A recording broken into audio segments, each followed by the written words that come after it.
Today I am talking about and reviewing the graphic novel Speechless by Aron, Nels, Steinke. So I haven't talked about a lot of comics, graphic novels, or manga on my channel. They're not the main things that I read, but if I ever read one that I think is worth making a review of and talking some more about, then I'll talk about it. So let's talk about this book. This is actually a pretty new book. It just came out this year in March, so it is the third 2025 book I have read. At the end of the year, I'll probably make a video like all the 2025 books I read in 2025, and I might rank them too. So I've never read anything by this author before. I heard about this book from Colby Sharp, a 5th grade teacher who makes a lot of book related videos, and I have found out about a lot of books through him that sound really interesting that I want to read. There are definitely going to be some I read in the future. Most of those books are middle grade, as those are a lot of the books he talks about, middle grade or children's books. Maybe a little bit of young adult here and there, but typically middle grade, I'd say. So I heard him talk about this book on his channel and it sounded really interesting to me, so let's talk about it. So Speechless is about a girl. The main character is this girl here.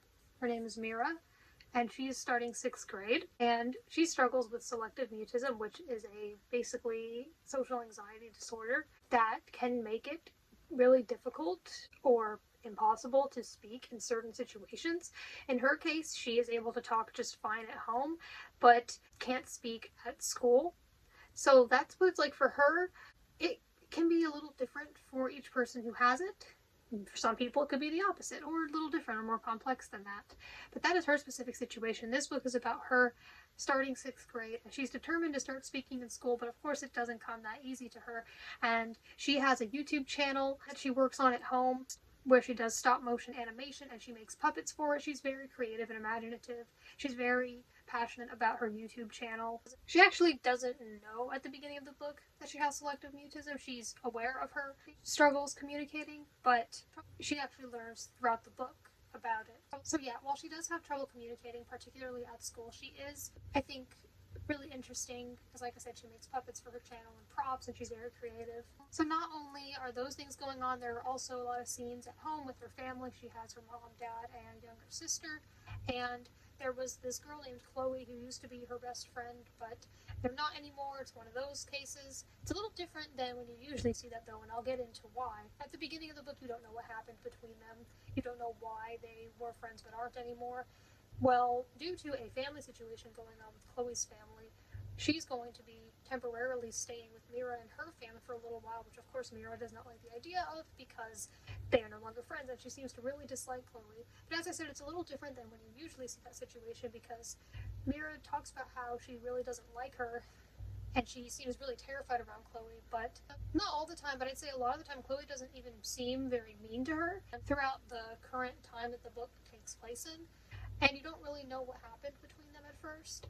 And it doesn't seem that Chloe has necessarily become like the really popular mean girl. I mean, I guess she's kind of that, but it didn't really feel as much like that as you would typically see in that kind of story. Yeah. So yeah, Mira is especially really anxious around her, and you're curious what happened between them. All the while, Mira is trying to make friends at school and work on a project, and she has a therapist she's seeing, and they work together to help her improve on her communication and anxiety. I wanted to read this because I struggle with selective mutism too, even as an adult. You mostly see stuff about it in children, but I still struggle with it at times, and I have since I was a kid, so I thought that this book sounded really interesting because I haven't seen many books about that. There probably are some others, but when I heard about this, I was like, this definitely sounds interesting, definitely sounds like something I'm going to resonate with, so I absolutely wanted to read it. But yeah, I did find it relatable in some ways. Now, as I said, her situation isn't exactly the same as how it's been for me, but I think that with any kind of condition, it's going to be different for each individual person who has it. This is just one example of it.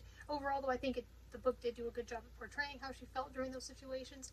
And even when she doesn't speak, because it's from her perspective, you still get to see her thoughts and you get to see her feelings about when she can't communicate and how frustrated she can feel because of that. And you can see what she's really thinking and the things she wanted to say but didn't. But I think this book raises awareness about selective mutism and social anxiety in general.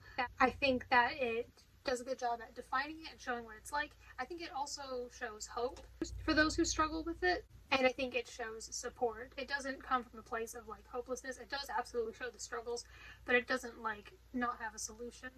And I think that it represents some other things well. For example, Mira learns about panic attacks. I really liked the way that they defined that and explained what was happening, and explained how it's basically like you feeling like you're going to die, but you're not, and you just kind of gotta wait it out. I think the book showed a good job at the people working with her identifying what she was struggling with and defining it and explaining it in those terms. They didn't just tell her that she was thinking too much or worrying too much or anything like that. They really explained it, and I really liked that, and that's helped me too already. I read this book a little while ago, but there have been times since then when I've gotten anxious, and then I think about the way it was defined in that book, and I was like, yeah, I'm not going to die. That is just what my brain's telling me, but I know that's not true because I've experienced that feeling many times before. So yeah, you really get to see a lot of Mira's anxiety and insecurity. Something else I really liked about this book was it showed that there are forms of communication other than verbal.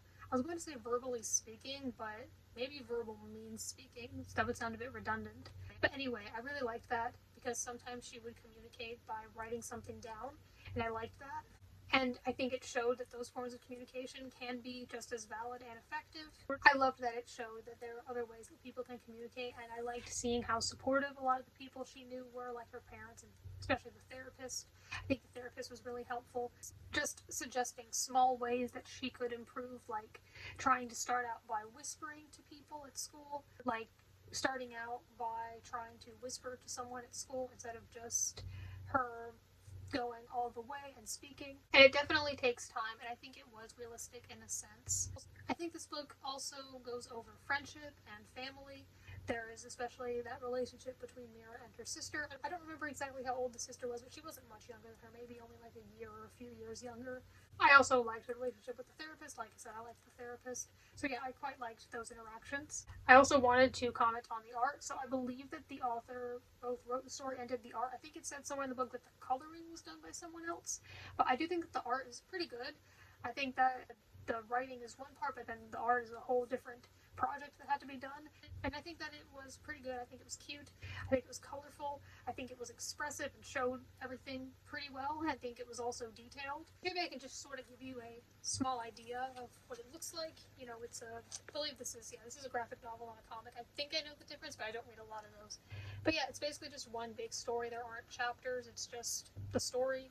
And it didn't take me very long to read. There usually aren't a lot of words on the page.